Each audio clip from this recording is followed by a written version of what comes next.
उसको माता निकल आई, और माता निकल आई, ये तीसरा पार्ट था जो हमने छोड़ा था कि वो उसके चेचक निकल आई थी, वो वैष्णो देवी की पूजा करना भूल गई थी। वो फिर अपनी बहन के पास आई, बहन से उसने ऐसा ऐसा कहा, तो उसने कहा कि तुमने वैष्णो रानी की पूजा करना छोड़ दिया होगा। उसने कही हाँ, तो अब तुम जागराता रखवाना अपने घर पे, तुम्हारी बेटा सही हो जाएगा। तो उसने ऐसा ही किया और उसका बेटा सही होगा। उसने बोला मैं जगराता करवाऊंगी।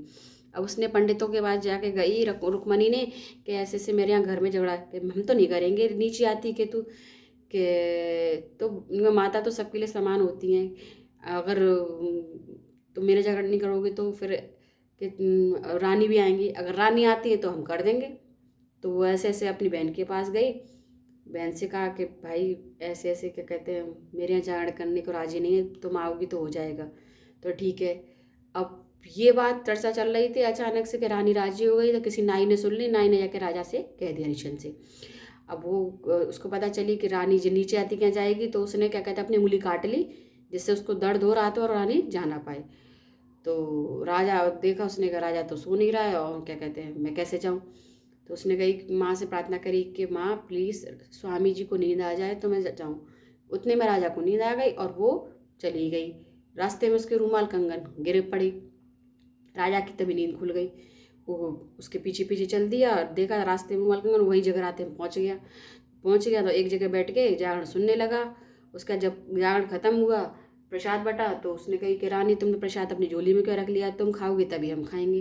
पंडितों ने कहा सबने कि ये तो मैंने राजा के लिए रखा है, अब दो मुझे प्रसाद मेरा। तो उसने अपना प्रसाद वहाँ लेकर तारा ने खाया, सब लोगों ने खाया। वो चल दी, रास्ते में राजा मिला।